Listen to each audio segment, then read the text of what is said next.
Bismillahirrahmanirrahim. Alhamdulillah wa syukrulillah. Allah Ta'ala menakdirkan kita berkumpul kembali dalam pengajian rutin Iksandi yang telah lama libur karena ada pandemi corona COVID-19 yang semakin meluas sekarang. Dan alhamdulillah lagi kita semua masih diselamatkan oleh Allah Subhanahu wa Ta'ala, dan semoga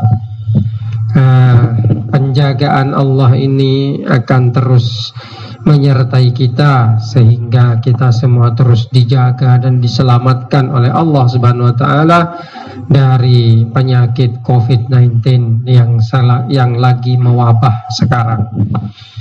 Salawat serta salam kita panjatkan pada baginda Rasulullah Sallallahu Alaihi Wasallam yang telah membawa Islam kepada kita, menjadi perantara dari Allah Subhanahu wa Ta'ala, mengajarkan Islam dengan sukses kepada kita semua, sehingga kita semua dapat menikmati dan menghayati ajaran kebenaran, ajaran Islam yang betul-betul berasal dari Tuhan yang Maha Kuasa. Bismillahirrahmanirrahim.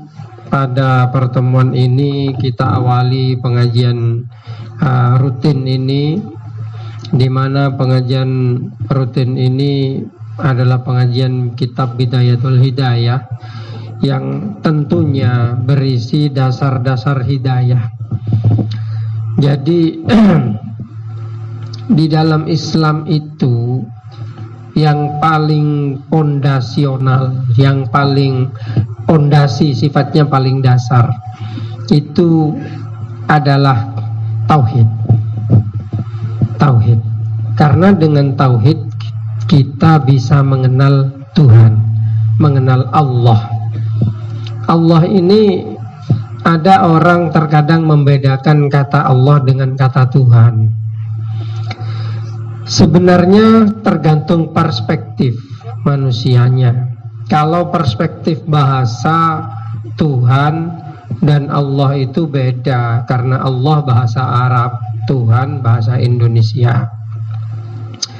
Akan tetapi ketika melihat kepada esensi kalimat, Allah dan Tuhan itu maknanya sama. Allah itu bukan namanya Tuhan.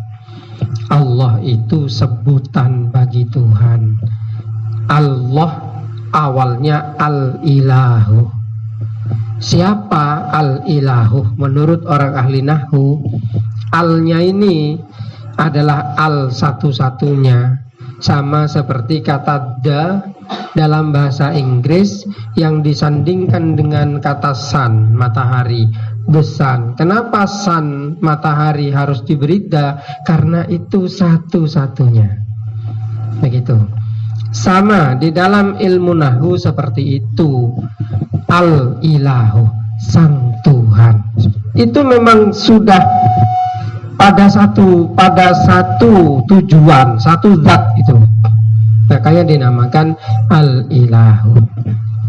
Makanya dalam kalimat tauhid, la ilaha illallah. Jadi la ilaha illal ilahu. Begitu seharusnya.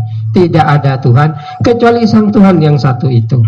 Jadi Allah itu bukan nama Tuhan, tapi sebutan bagi zat yang harus ada. Nama Tuhan siapa? Asmaul Husna. Nah, nama Tuhan itu Asmaul Husna. Wallahul ladzi la ilaha illa huwar rahmanur rahim, al malikul quddusus salamul mu'minul. Semuanya ada al-nya di depan. Al malikul quddusus salamul mu'minul muhaiminul azizul jabbarul mutakabbir dan lain sebagainya. Ini pondasi yang harus diketahui bersama sebenarnya, tapi esensinya tidak begitu penting. Kalau yang ini cuma cara membedakan. Yang penting di mana? Yang penting itu di dalam ilmu tauhid tentang sifat wajib bagi Allah, sifat muhal bagi Allah, kemudian sifat jaiznya Allah, sifatnya Nabi, Aqaid 50 itu. Walaupun beberapa orang terutama aliran Wahabi ini tidak menyetujui itu karena mereka memiliki konsep tauhid trinitas. Trinitas rububiyah, ilahiyah dan asma wa sifat. Yang mana konsep tauhid trinitas ini pada akhirnya akan melahirkan pertentangan ketika berbicara tentang sifat asma wa sifatnya Allah. Karena pada akhirnya akan menuntut kepada manusia untuk menjisimkan Tuhan. Itu kelemahannya konsep tauhidnya orang Wahabi. Jadi bagi orang Wahabi, Allah itu disamakan dengan manusia, dengan makhluk. Bisa duduk, punya mulut, punya tangan dan lain sebagainya. Meskipun pada akhirnya mereka membantah kepada bentuknya. Tapi kalau orang Ahlussunnah wal Jamaah untuk ayat-ayat yang bersifat serupa seperti itu, mereka mentakwil ayat itu dengan sesuatu yang pantas agar tidak bertabrakan dengan dalil Al-Quran yang lain, laisa kamitslihi syai'un, begitu. Nah, ketika seseorang belajar Islam yang pertama, tentu kan tidak bisa disuguhi ilmu tauhid yang dalam-dalam seperti itu, karena mengakibatkan kebingungan. Terus bagaimana caranya agar orang itu bisa berislam dengan baik? Pertama, maka kitab Bidayatul Hidayah ini bisa menjadi dasar pertama yang kita ajarkan kepada murid atau orang lain yang ingin belajar Islam dengan benar. Karena apa? Karena sifatnya yang filsafatis, tetapi praktis. Filsafatis teorinya mendalam, tetapi sifatnya praktek. Ini lebih bagus daripada kita mengajarkan ketuhanan secara teoritis, tapi tidak dengan praktis. Pada akhirnya hanya bersifat konsep, dan pada akhirnya hanya hidup di otak, di pikiran, tidak hidup dalam perbuatan. Oleh karena itu, konsep yang diberikan oleh Imam Al-Ghazali di dalam kitab Bidayatul Hidayah ini sangat bagus, terutama bagi para guru yang mengajarkan murid, mengajari murid.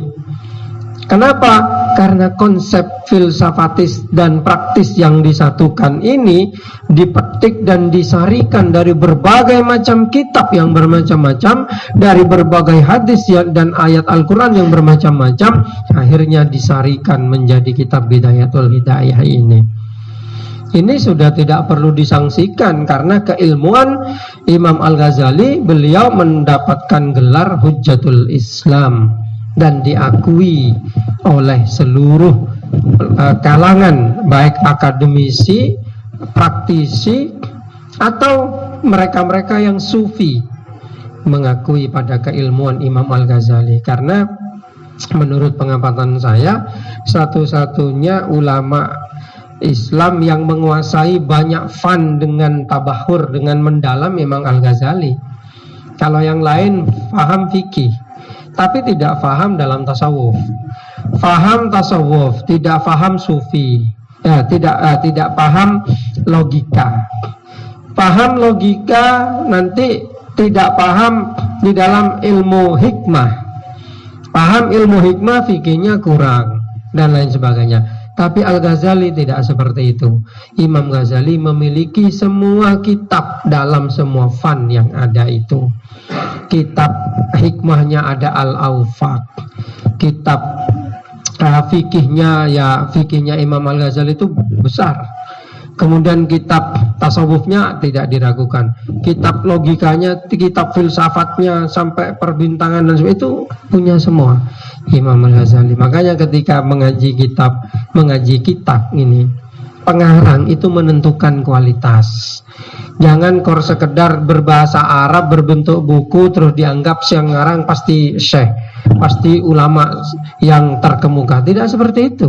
Kalau sampai pergi ke Mekah, di Saudi itu banyak pengarang-pengarang baru yang gak jelas mana-mananya, kayak ngebayi buku gitu. Karena yang namanya kitab itu kalau di Saudi Arabia itu, kalau di Saudi atau di negara-negara yang berbasis bahasa Arab itu sama dengan skripsi yang ada di Indonesia. Skripsi itu kalau dibukukan bisa jadi buku, sama seperti tesis. Nah itu kalau di negara yang berbahasa Arab kan jadi kitab itu. Dibuka, wah ini menurut saya ini mahasiswa yang dikatakan pengarangnya itu. Nah, tidak berlebihan kalau kitab Ta'limul Muta'allim kemudian menyatakan dalam salah satu ibaratnya, iyyaka bil atik, tetaplah engkau belajar buku-buku kuno. Nah, buku-buku yang pengarang ulama-ulama salaf itu, karena mereka lebih berhati-hati di dalam menetapkan hukum.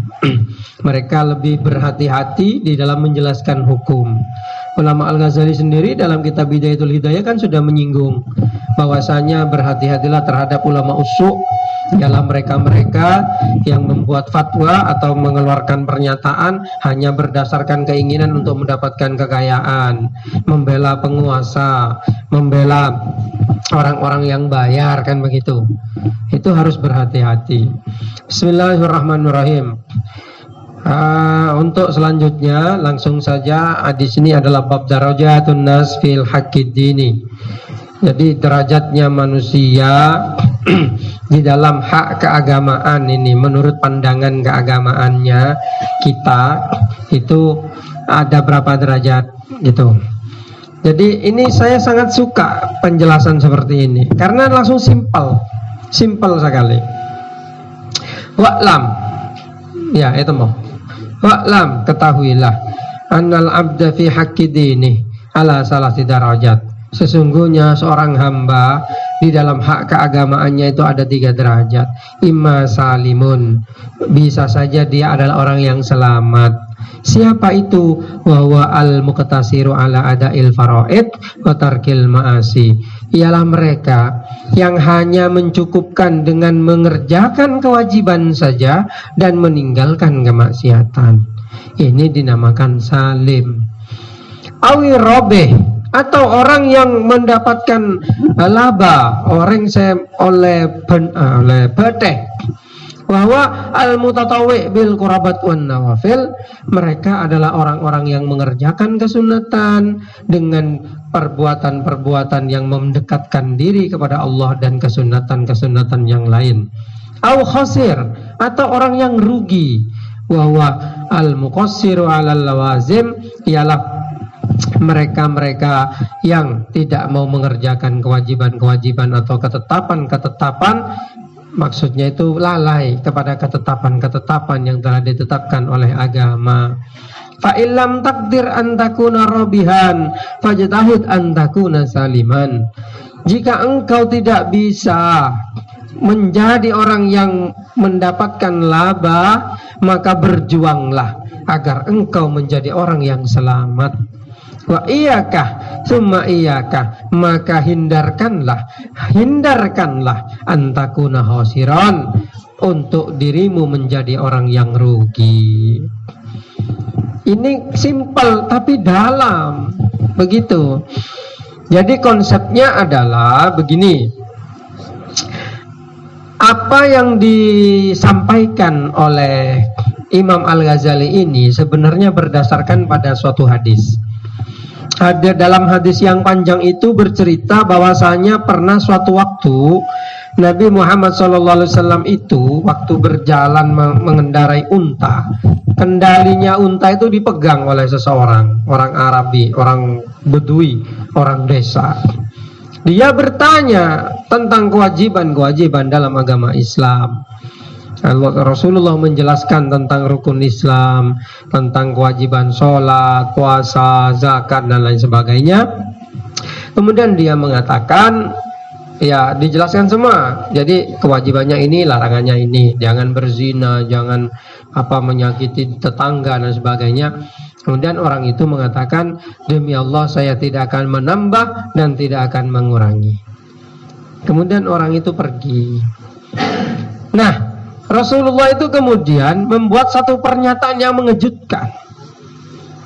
Bagaimana pernyataan Nabi? Nabi mengatakan, kalau engkau ingin melihat wajahnya orang ahli surga, ya seperti tadi itu.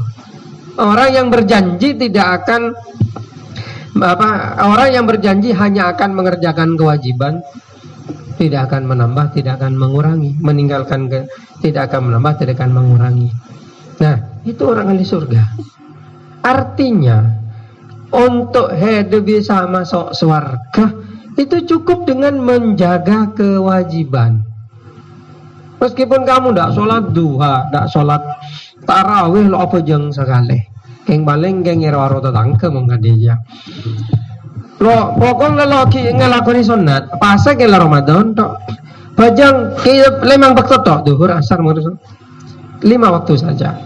Zakat fitrah karena tidak punya harta yang lain. Pokoknya dia menjaga kewajiban saja, sudah cukup untuk mengantarkanmu masuk surga. Karena Nabi pernah menyatakan seperti itu. Nah, di dalam hukum Islam, di dalam kaidah Islam, teori hukum Islam, ada yang namanya mafhum, ada yang namanya mantuk, ada yang namanya mafhum. Nah, dari hadis itu Nabi menyatakan mantuk mafhum itu hanya bisa ditetapkan pada sabda Nabi, ya, sabdanya Nabi Muhammad, ya, atau ayat Al-Qur'an. Mau pakai mantuk mafhumin kapi ocang orang selain bahaya. Ocang kiai lo bisa mantuk, lo bisa mafhum. Tapi hadis bisa. Hadis atau ayat Al-Qur'an. Jadi seperti ayat wala taqul lahuma uffin. Janganlah engkau mengatakan uff. Nah, dimantuk dari situ makna utamanya tidak boleh mengatakan uff. Tapi mafhumnya ada dua, ada mafhum muwafaqah, ada mafhum mukhalafah. Muwafaqah itu nyocoki. Apa elatnya uffin? Uffin itu menyakiti. Berarti kita tidak boleh menyakiti orang tua, baik dengan kata uff atau selainnya uff. Itu muwafaqah. Ada mafhum mukhalafah, sebaliknya berarti kita harus membahagiakan atau menyenangkan orang tua. Itu ada di dalam hukum. Setiap ayat Al-Qur'an itu punya dua sisi begitu. Hadis sama. Makanya ketika Nabi menyatakan bahwasanya kalau engkau ingin melihat wajahnya orang ahli surga, ya seperti ini. Maka itu berarti kalau orang itu tidak mengerjakan seperti itu alias tidak menjaga kepada kewajiban, tidak menjaga kepada larangan, maka dia ahli neraka. Begitu kalau dipahami begitu. Tapi akan tetapi apakah untuk seorang manusia harus hanya mengerjakan kewajiban? Nah, disitulah kemudian harus memakai dalil yang lain. Kanjeng Nabi Muhammad SAW sendiri istighfar. Beliau baca istighfar 70 kali dalam sehari. Padahal beliau sudah dimaafkan. Artinya untuk seorang hamba mong terolia berde kau tuh nambah.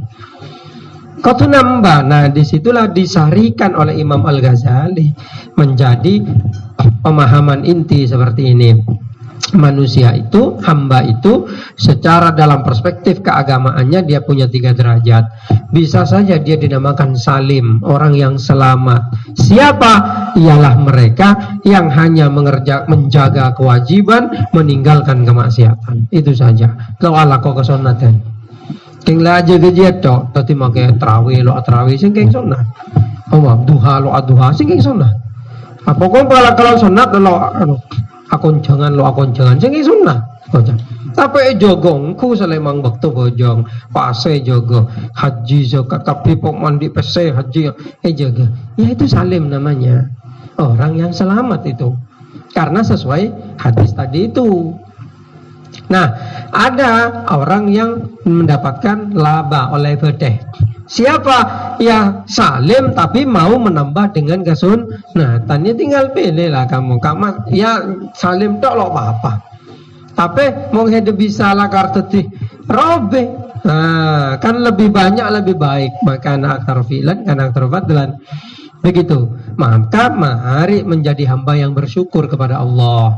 Jangan hanya menjaga kewajiban, tapi juga harus merujuk ke pangeran kalaban kesunatan, dan itu nanti akan menentukan tingkat di mana kamu masuk surga. Gitu. Surga kan belum tingkat, begitu loh. Surga itu 8 tingkat, atasnya langsung berbatasan dengan mustawa. Nah, Karena surga 8 tingkat. Apakah semua orang masuk surga yang sama? Tidak. Kalau ada aja ke kewajiban tok umpamanya ya masuk surga, tapi surga tingkat keberapa kan begitu? Paham ya? Nah, kalau kamu semakin banyak amalnya, puasa tatawu, sholat tatawu, sholat sunat, sholat duha, sholat ini dikerjakan, ya nanti tingkatan surga kamu beda lagi. Memberi sedekah kepada anak yatim, itu nanti ada tingkatan tersendiri. Oh, yang suka puasa nanti masuknya dari pintu puasa kan begitu. Oh, yang suka sholat duha nanti, yang suka itu nanti semuanya variasinya adalah bagaimana kita itu menambah dari apa yang diwajibkan begitu. Nah, yang ketiga khasir. Siapa? Orang yang lalai dari semua yang diwajibkan dan kemaksiatan itu, yang tidak menjaga dirinya dari kemaksiatan, tidak menjaga kewajiban, itu khasir, masuk neraka itu. Masuk neraka. Dan neraka itu panas karena api neraka itu. Makanya manusia ini tidak boleh menyiksa dengan api. Hanya Allah yang boleh menyiksa dengan api. Maka lambak gini-gini biasa itu tekos, ebrenya gas buntong yober, buru tuti setanian itu lamba itu, tidak boleh, dosa itu, tidak boleh. Pas kadang yober, lebuna pak yober, tidak boleh. Memang dosa menyiksa hewan dengan api, tidak boleh. Karena hanya Allah yang berhak menyiksa dengan api. Lebih baik bedil pematih, gitu, tembak gitu.